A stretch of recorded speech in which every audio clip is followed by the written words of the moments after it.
आज का दिन मेरे लिए बहुत खास था क्योंकि आज का दिन मेरी शादी का दिन था। शादी के लाल रंग के लहंगे में मैं बहुत सुंदर लग रही थी। सभी ने दिल खोलकर मेरी तारीफ की।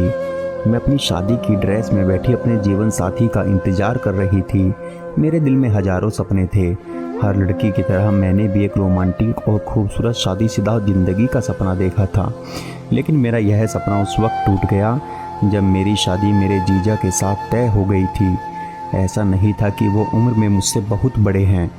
वह एक पढ़ा लिखा और सुंदर युवक था, लेकिन मैंने उन्हें हमेशा जीजा जी के रूप में स्वीकार किया। मेरी दीदी सुनीता की मौत के बाद जब उनकी सास ने मेरी माँ से मेरे रिश्ते के बारे में पूछा तो मेरी माँ मुझसे बिना पूछे ही मान गई। जब मुझे इस बारे में पता चला तो मैं उन पर बहुत गुस्सा हुई और काफ़ी दिनों तक अपने परिवार से बात करना बंद कर दिया। एक दिन मेरी माँ ने मुझे अपने पास बुलाया और कहा, बेटा, हम सब तुमसे बहुत प्यार करते हैं और हम तुम्हारे बारे में कोई गलत फैसला नहीं करना चाहते। विकास एक अच्छा, सुंदर और पढ़ा लिखा आदमी है और एक अच्छा लड़का है और उसकी मुख्य बात लालची नहीं होना और अच्छी कमाई करना है।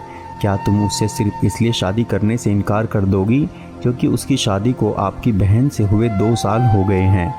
कभी कभी वक्त के साथ रिश्ते बदल जाते हैं मेरी प्यारी बेटी। फिर भी अगर तुम मना करना चाहती हो तो मैं आज विकास की माँ को फ़ोन करके मना कर दूंगी। तुम रात को अपने फैसले की सूचना मुझे देना। मम्मी इतना कहकर चली गई और मैं सोच में पड़ गई। मुझे समझ नहीं आ रहा था कि मुझे क्या करना चाहिए। मैं अपने कमरे में जब आई तो मेरा फ़ोन बज रहा था। मैंने मोबाइल उठाया तो उस पर नेहा कॉलिंग लिखा था। मैं अपने दिल में बहुत खुश हुई। मुझे अपनी परेशानी अपने दोस्त को बताने दूँ और कुछ अच्छी सलाह मांग लूँ, लेकिन कॉल करने के बाद मैं होश खो बैठी। जब नेहा ने अपने बारे में बताया तो मेरी आंखों में आंसू आ गए कि उसके पति ने उसे घर से निकाल दिया था और उसके कीमती गहने भी ले लिए थे। अब उसके परिवार वाले उसे लेकर बहुत चिंतित थे और वे कानूनी रूप से समस्या को हल करने की कोशिश कर रहे थे। इन सब बातों को सुनने के बाद मैं अपनी चिंता भूल गई, उल्टा नेहा को सांत्वना देने लगी, जिसकी अभी 6 महीने पहले ही शादी हुई थी और अब इतने कम समय में इतना भयानक परिणाम देखा है। उसकी पूरी कहानी सुनने के बाद मुझे एहसास हुआ कि दुनिया बहुत मतलबी और भ्रमजाल है और बड़ों के फैसलों के आगे झुकना बुद्धिमानी है, क्योंकि वे अपने अनुभवों के प्रकाश में सबसे अच्छे निर्णय लेते हैं। मुझे लगने लगा कि मेरी माँ का फैसला 100% सही था और तभी मैं अपनी माँ के पास गई और उन्हें बताया, माँ, मैं विकास से शादी करने के लिए तैयार हूँ। माँ, जो इस वक्त रसोई में खाना बना रही थी, मेरे मुंह से ये शब्द सुनकर वह हैरान भी हुई और खुश भी। साथ ही उन्होंने मुझे गले से लगा लिया और मेरे माथे को चूमकर मुझे ढेर सारी दुआएं दी। माँ को खुश देखकर मैं भी खुश हो गई। मैंने शादी के बाद सुनीता दीदी को हमेशा खुश और अच्छे कपड़े पहने देखा था, जिसकी वजह से मेरे दिल में कोई डर नहीं था। शादी के बाद पहली बार मैं दुल्हन बनकर उनके कमरे में दाखिल हुई और जैसे ही दीवार पर मैंने अपनी बहन की तस्वीर देखी, मैं उनके पास जाकर बोली, मेरी प्यारी बहन, तुम बहुत याद आती हो। आप इस दुनिया से बहुत जल्दी दूर हो गई हैं। मुझे ऐसा लगता है जैसे आप इस दुनिया में अपनी सारी खुशियाँ मेरे पालने में उड़ेलने आई थी। इतना कहकर मैं उसकी तस्वीर को प्यार से देखती हुई सजे हुए बेड पर आकर बैठ गई। अब मैं विकास का इंतज़ार कर रही थी। मैं आने वाले खूबसूरत पलों के बारे में सोचते हुए शर्म से सिकुड़ रही थी। उसी समय मुझे दरवाजे की कुंडी घुमाने की आवाज़ सुनाई दी तो मैंने देखा विकास अंदर आए और दरवाज़ा बंद कर लिया। विकास बिस्तर के करीब चले आए और चुपचाप जैसे वह घुसे थे वैसे ही वापस चले गए। दरवाज़ा बंद होने की आवाज़ सुनकर मैंने आश्चर्य से अपना चेहरा घूंघट से बाहर निकाला और यह देखकर हैरान रह गई कि मेरे सामने मेरी दीदी की तस्वीर अपनी जगह से गायब थी। मैं कुछ देर वहीं बैठी रही। मुझे नहीं पता था कि मुझे क्या करना चाहिए। क्या मैं ये समझ लूँ कि विकास 1 साल बाद भी अपनी पत्नी की मौत के दर्द को भुला नहीं पाए हैं? उन्हें उस वक्त मेरे पास होना चाहिए। कुछ सोचकर मैं अपनी जगह से उठकर उनके पीछे हो ली। मैं सांत्वना के कुछ शब्द कहकर उनका दिल बहलाना चाहती थी ताकि हम दोनों एक दूसरे के बारे में कुछ बात कर सके। मैं कमरे से बाहर आ गई और उसी कमरे में गई जिसमें विकास गए थे, लेकिन वह बंद था। मुझे आश्चर्य हुआ।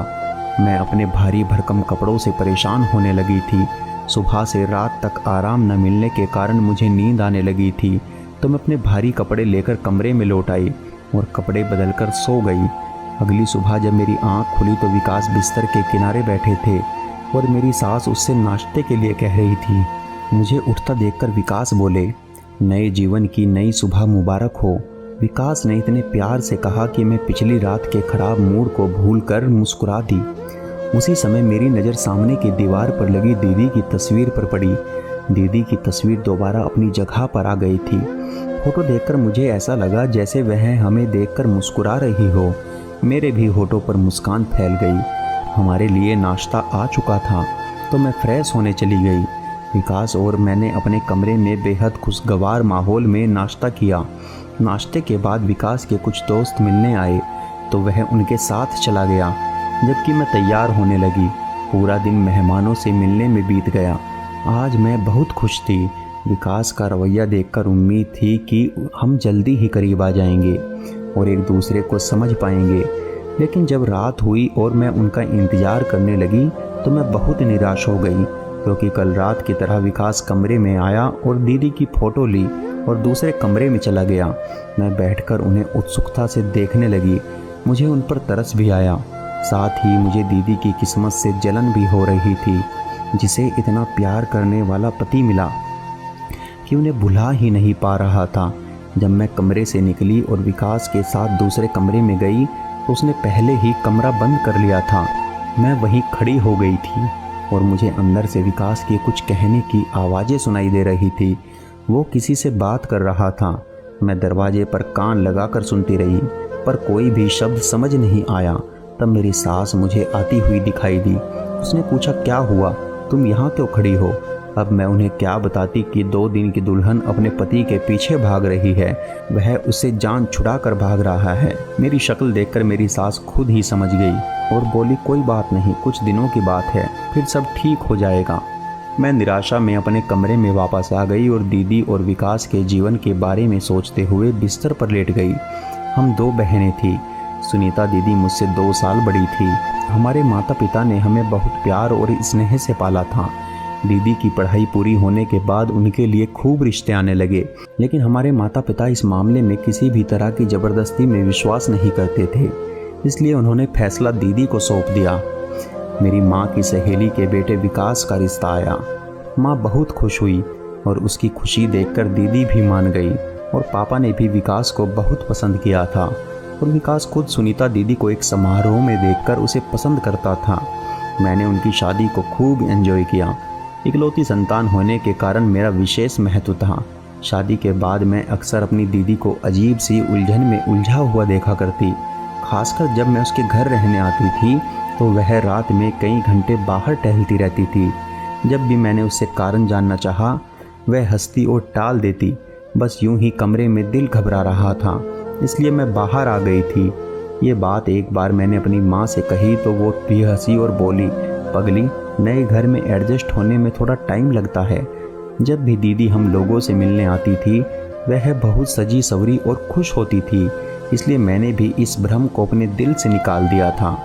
लेकिन एक बार रात को जब विकास दीदी को हमारे घर रात बिताने के लिए छोड़ने आए तो मुझे उनका तौर तरीका संदेहास्पद लगा, मानो वह नशे में हो या नींद के प्रभाव में हो, या फिर शायद वह उस दिन जल्दी में थे और इसलिए दीदी को हमारे घर छोड़ने के बाद कार को हवा में उड़ते हुए चले गए थे।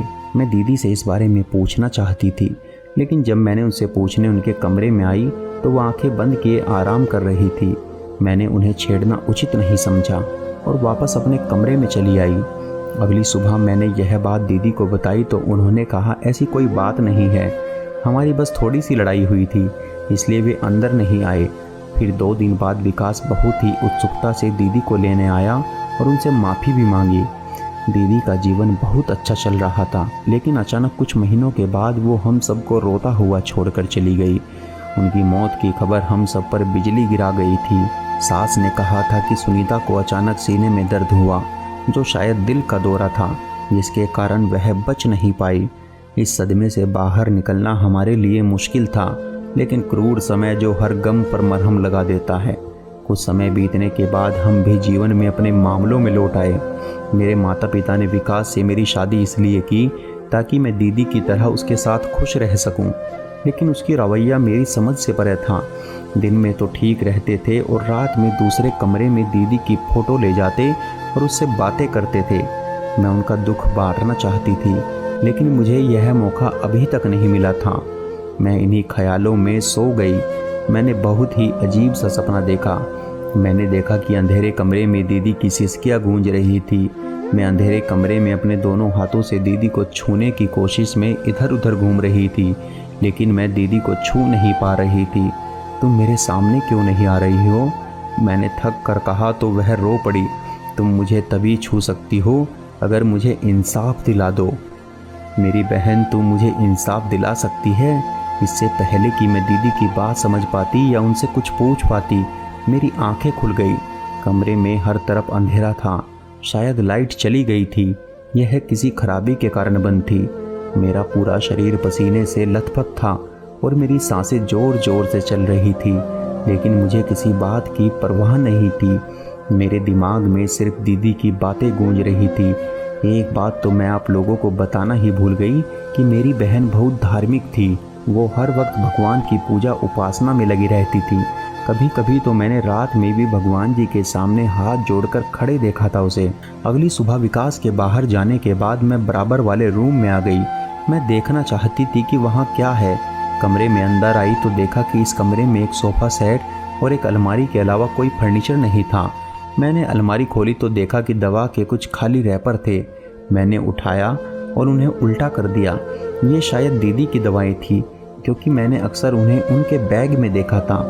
पहले तो मैंने ध्यान नहीं दिया, लेकिन इस दवा का नाम पढ़कर मैं दंग रह गई। लेकिन फिर मैंने सोचा कि शायद मुझे कुछ गलतफहमी हो गई है, इसलिए मैंने वह रैपर वहीं रख दिया। अभी अलमारी बंद कर ही रही थी कि एक छोटा सा शॉपिंग बैग मेरे पैरों में आकर गिरा, तो मैंने देखा कि वो नशीली दवाओं से भरा हुआ था। मैं बहुत हैरान हुई। मैंने वह बैग वहाँ से उठाया और चुपके से अपने कमरे में ले आई।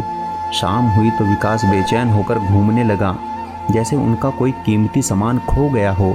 मुझे उनकी बेचैनी महसूस हुई, लेकिन मैं इसे नज़रअंदाज कर दिया, क्योंकि अगर वह ड्रग्स का इस्तेमाल कर रहा था तो एक अच्छी पत्नी होने के नाते मुझे उसे रोकना चाहिए था। यही दवाइयाँ मैंने दीदी के बैग में भी देखी थी। शायद विकास की आदत को छुड़ाने के लिए वो ये नशीली दवाइयाँ अपने बैग में रखा करती थी। कुछ सोचकर मैं कमरे से बाहर आई। मुझे पता था कि विकास पसंदीदा डिश कढ़ाई पनीर है, इसलिए मैं उसे बनाने के लिए किचन में गई, क्योंकि मैंने सुना था कि आदमी के दिल का रास्ता उसके पेट से होता है। इसलिए इस बात को फॉलो करते हुए विकास के लिए कढ़ाई पनीर बनाया। दीदी भी विकास को खुश रखने के लिए उनकी पसंदीदा डिश बनाया करती थी। यह दीदी ने ही मुझे बताया था। खाना बनाने के बाद मैंने नौकरानी के साथ टेबल सेट की और हम लोग खाना खाने लगे। विकास को खाना बेहद पसंद आया था। उन्होंने डटकर खाया और मेरी तारीफ भी की। वह मेरी तरफ प्यार से देखते हुए बोले, क्या तुम इतना मज़ेदार खाना बनाने के लिए मुझसे कुछ गिफ्ट लेना चाहोगी? विकास के इस अनपेक्षित प्रश्न पर मैंने आश्चर्य से उनकी ओर देखा। सवाल से ज़्यादा उनके पूछने का तरीका निराला था। मुझे समझ नहीं आ रहा था कि मैं अपनी सास के सामने इसका जवाब कैसे दूं, सो मैं चुप रही। एक बार फिर विकास ने अजीब अंदाज में अपना सवाल दोहराया।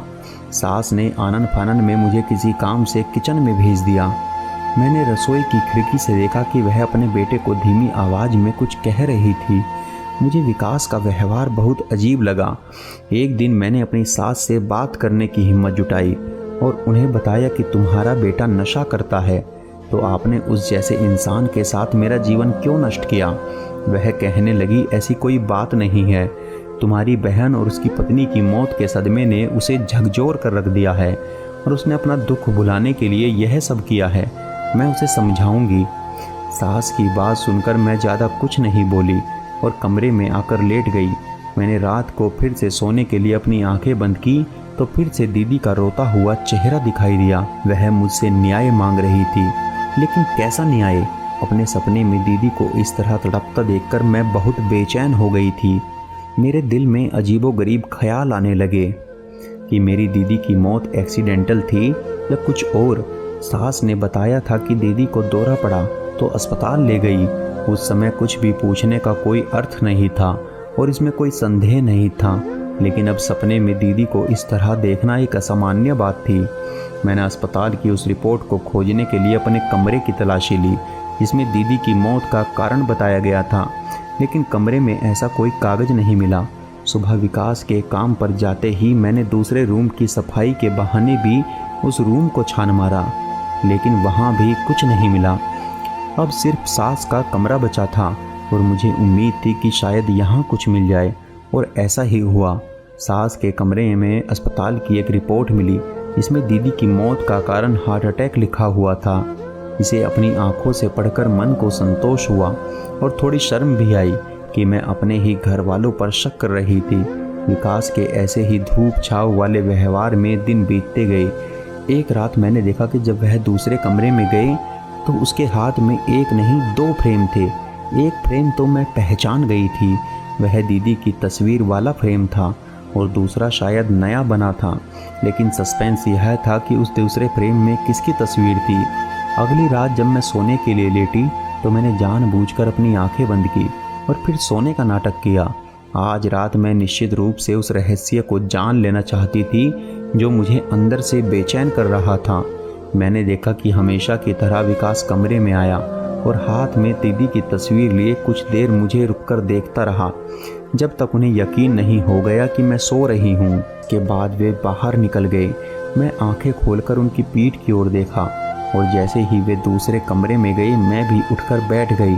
उन्होंने मुझे सोते हुए देखा था, इसलिए कमरे का ताला बंद किए बिना दूसरे कमरे में थे। कुछ देर बाद मैं खामोश कदमों से धीरे धीरे चलकर बराबर वाले कमरे के सामने आ गई। मैंने धीरे से दरवाजे की कुंडी घुमाई और दरवाज़ा खुल गया। मैंने कमरे में झांका तो विकास दीदी की तस्वीर पर झुककर कुछ बातें कर रहा था। इसके बाद वे बाहर निकल गए। विकास की बातें मैं सुन सकती थी। वो फोटो से बातें करते हुए कह रहे थे, मेरी प्यारी शहजादी, तुम दूसरी दुनिया में कितना अकेला महसूस कर रही होगी। मैं तुम्हें उदास नहीं देख सकता और जल्द ही तुम्हारा अकेलापन दूर कर दूंगा।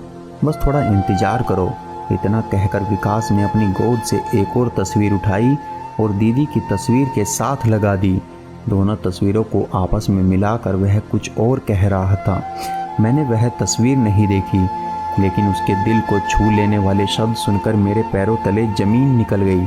मैं वापस अपने कमरे में चली आई और बिस्तर पर बैठ गई और एक गहरी सांस ली। मुझे ऐसा लगा जैसे मैं मीलों चल चुकी हूँ। मैं बिस्तर पर लेट गई और सोने की कोशिश करने लगी। विकास आत्महत्या के बारे में सोच रहा था, दीदी के पास जाने की सोच रहे थे। हो सकता है कि दीदी के साथ वह दूसरी तस्वीर उन्हीं की थी। मुझे विकास को इस हद तक पहुँचने से रोकना था। बहुत देर तक सोचने के बाद मेरी आंख लग गई कि तभी फिर से दीदी की कराहने की आवाज़ मुझे सुनाई दी। वह लगातार न्याय की मांग कर रही थी। मैंने सपने में ही उन्हें वादा किया कि मैं उन्हें इंसाफ दिलाऊंगी। मेरी बात सुनकर वो मुस्कुराती थी। मैं बहुत ज़्यादा मुश्किल में पड़ गई थी कि दीदी का मामला तो मैंने अपने जानने में निपटा दिया था कि उनकी मौत हार्ट अटैक से हुई थी। फिर दोबारा दीदी सपने में क्यों आई थी? लेकिन दीदी से वादा किया था तो मुझे वैसे भी अपना वादा निभाना था और मुझे नहीं पता था कि इसे कैसे करना है। रात के किसी समय में मैं उठी और उठकर दूसरे कमरे में गई। विकास अब भी दूसरे कमरे में ही सोते थे, मेरे पास मेरे कमरे में नहीं सोते थे। मैंने दरवाजे को हल्के से धक्का दिया तो दरवाज़ा अंदर से लॉक था। मैं निराश होकर अपने कमरे में आ गई और सोच विचारों में गुम कब मेरी आंख लग गई पता ही नहीं चला। सुबह सोकर उठी तो फ्रेश होने के लिए अलमारी खोली और कपड़े निकाले। यह देखकर मैं दंग रह गई कि मेरी अलमारी से वह दवाइयों वाला बैग गायब था। मुझे यकीन हो गया कि वह बैग विकास ने ही निकाला था। मुझे विकास को गलत रास्ते पर जाने से रोकना होगा, विकास को मरने से बचाना होगा, विकास को दीदी की यादों से बाहर निकालना पड़ेगा। यही सब सोचती हुई मैं फ्रेश होकर आई और तैयार होकर बाहर आ गई। मेरी सास ने नाश्ता बनाकर तैयार रखा था। मैं नाश्ता कर ही रही थी कि मेरी सास बोली, बेटा आरती, मेरे फ़ोन का बैलेंस ख़त्म हो गया है, अपने फ़ोन से डॉक्टर का नंबर लगा दो, सुबह से सर में दर्द हो रहा है, मैं उससे पूछ कर कुछ दवाइयाँ ले लूँ। अपनी सास के बताए हुए नंबर को मैंने अपने फ़ोन में डायल किया और अपनी सास की तरफ फ़ोन बढ़ा दिया। गलती से मेरी उंगली रिकॉर्डिंग बटन पर लग गई और रिकॉर्डिंग शुरू हो गई। ये अनजाने में हुआ था, जानबूझकर ऐसा नहीं हुआ था। मेरी सास बात करती हुई अपने कमरे में चली गई थी। मैं भी अपने कमरे में आ गई, ये सोचते हुए कि जब मम्मी जी बात कर लेगी तो खुद ही मुझे फ़ोन दे देगी। काफ़ी देर बाद मम्मी जी को फ़ोन को लेकर आई थी और मुझे फ़ोन देकर वापस चली गई। फ़ोन को चार्जिंग पर लगाकर मैं विकास के बारे में सोचने लगी। वह दीदी से कितना प्यार करते थे, दीदी की यादों में अभी तक भुला नहीं पाए हैं। यहाँ तक कि वह दीदी के पास जाने की सोचने लगे हैं, यानी खुद को मारना चाहते हैं। यह सोचकर ही मैं कांप उठी।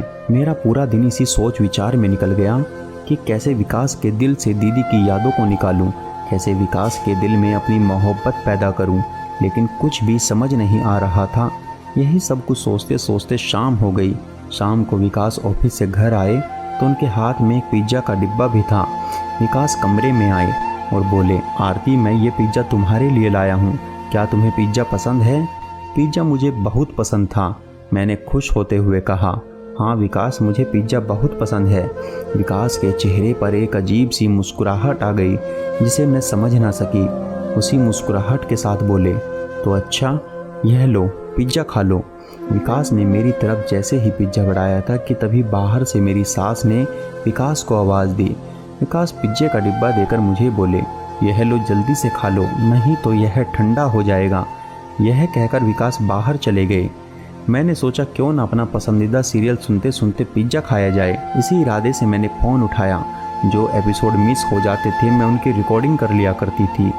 मिस एपिसोड की रिकॉर्डिंग सुनने के लिए मैंने फ़ोन में रिकॉर्डिंग खोली। सबसे ऊपर वाली रिकॉर्डिंग वही रिकॉर्डिंग थी जो मेरी सास ने डॉक्टर से बात की थी। मेरे दिमाग में ख्याल आया, मेरी सास ने इतनी देर बात क्यों की? उनके सर में दर्द हो रहा था, सिर्फ दवाई ही तो पूछनी थी। फिर भला दवाई पूछने के लिए इतनी देर बात करने की क्या ज़रूरत थी? ना चाहते हुए भी मैंने वह रिकॉर्डिंग खोल दी और उस रिकॉर्डिंग को सुनने के बाद मेरे शरीर में जान ही नहीं रही। ऐसा लगता था जैसे मैं अभी गिर पड़ूंगी। सोचने समझने की शक्ति खो चुकी थी। मेरी सास उस डॉक्टर से कह रही थी कि डॉक्टर साहब, आपकी दी हुई दवाइयों से मेरे बेटे को कुछ फ़ायदा नहीं हो रहा है। आपने तो कहा था कि उसकी दूसरी शादी करवा दो, वह अब ठीक हो रहा है, लेकिन वह तो बिल्कुल ठीक नहीं है। अपनी पहली पत्नी को मारने के बाद अब वह अपनी दूसरी पत्नी को भी मारने की योजना बनाने लगा है। मैं आपको अब तक न जाने कितने पैसे दे चुकी हूँ। आप मेरे सारे के सारे पैसे वापस कर दीजिए। मेरे बेटे को बिल्कुल भी फ़ायदा नहीं हुआ है। मेरी सास की बात सुनकर डॉक्टर ज़ोर से हंसा था और बोला, देखिए, आपका बेटा दिमागी मरीज है, उसे फ़ायदा होने में थोड़ा टाइम लगेगा। रही बात पैसों की, तो मैं आपको एक पैसा भी नहीं दूंगा। आपके कहने से ही मैंने आपकी पहली बहू की नकली रिपोर्ट बनाई थी कि उसकी मौत हार्ट अटैक से हुई है। अगर मैंने आपके बेटे की और आपकी यह काली करतूत पुलिस में जाकर बता दी तो ज़िंदगी भर जेल की हवा खाते रहना। कल आ जाना मेरे पास, मैं दवाइयाँ बदल दूंगा। धीरे धीरे आपके बेटे को फ़ायदा होने लगेगा। और हाँ, मेरी फ़ीस ज़रूर लेते आना। इतना कहकर उस डॉक्टर ने फ़ोन काट दिया। मैं वहीं सकते की हालत में बैठी हुई थी। इसका मतलब मेरी दीदी की मौत हार्ट अटैक से नहीं हुई थी, मेरी दीदी को मारा गया था, बेमौत मौत के घाट उतारा गया था। तभी तो मेरी दीदी मेरे सपने में आती थी और मुझसे इंसाफ की भीख मांगती थी। अपनी दीदी को याद करके मैं फूट फूट कर रोने लगी। जरा कुछ होश आया तो मैंने सबसे पहले उठकर अपने कमरे का दरवाज़ा बंद किया। मैं समझ चुकी थी कि विकास इस पिज्ज़ा को खिलाकर मुझे मारना चाहता है। ज़रूर पिज्ज़ा में कुछ मिलाया गया है। मैंने पिज्ज़ा का डिब्बा एक तरफ रख दिया और जल्दी से अपने पापा को फ़ोन लगाया। फ़ोन पर मैंने पापा को सब कुछ बता दिया। पापा को तो मेरी बातों पर यकीन ही नहीं हो रहा था, लेकिन फिर उन्हें यकीन करना ही पड़ा। पापा ने कहा, तुम घबराओ मत बेटा, जल्दी से जल्दी पुलिस को फ़ोन करो, मैं वहाँ पहुँचता हूँ। मैंने जल्दी से पुलिस को फ़ोन किया और अपने घर का एड्रेस बता दिया। थोड़ी ही देर में पुलिस हमारे घर पर पहुंच चुकी थी। उधर विकास जो समझ रहा था कि पिज्ज़ा खाकर अब तक मैं मर चुकी होंगी, इसी खुशी में हॉल में टहल रहा था, लेकिन पुलिस पर नज़र पड़ते ही उसके होश उड़ गए। पुलिस ने आते ही मेरी सास और विकास को अरेस्ट कर लिया। मेरी सास और विकास सफाइयाँ देते रहे कि वो बेकसूर है, लेकिन मेरे फ़ोन में मेरी सास और उस डॉक्टर की रिकॉर्डिंग काफ़ी थी उन्हें गुनाहगार साबित करने के लिए। घर से अपनी दीदी की यादों का कुछ सामान समेटा और उस घर से हमेशा के लिए अपने मम्मी पापा के घर आ गई। दीदी की तस्वीर को जब हाथ में लिया था तो ऐसा लगा था कि जैसे दीदी मुस्कुरा रही हो अपने आप को इंसाफ मिलने पर और मुझे उस दरिंदे से बच जाने पर। मैंने विकास से कानूनी तौर पर तलाक ले लिया था और अब अपनी ज़िंदगी में आगे बढ़ गई। मैंने अपनी अधूरी पढ़ाई पूरी की और एक बहुत ही अच्छी जॉब करने लगी। मेरे मम्मी पापा ने मुझे खुले दिल से अपनाया था। उन्होंने लोगों की परवाह नहीं की थी कि एक तलाकशुदा बेटी को कब तक घर पर बैठकर खिलाओगे। ना जाने कितनी ही ऐसी बातें बनी थी, लेकिन मम्मी पापा ने किसी की बात नहीं सुनी। जिंदगी बिना जीवन साथी के नहीं गुजरती। अगर तुम्हें लगे कि कोई ऐसा है जिसके साथ तुम अपनी ज़िंदगी गुजारना चाहती हो तो बेझिझक हमें बता देना, लेकिन हम अपनी तरफ से तुम पर कोई दबाव नहीं डालेंगे। मम्मी पापा की बात सुनकर मैं मुस्कुरा दी थी। एक फीकी सी मुस्कुराहट थी मेरी। मुझे नहीं लगता था कि अब मेरी ज़िंदगी में कोई ऐसा आएगा जिस पर मैं विश्वास कर सकूंगी, लेकिन अगर मेरी किस्मत में सच्चा प्यार होगा तो भगवान उसे मेरे पास ज़रूर भेजेंगे। दोस्तों, इस बारे में आपकी क्या राय है कि मुझे अपने जीवन में सच्चा प्यार नसीब होगा या नहीं? अपनी राय कमेंट बॉक्स में ज़रूर बताएं।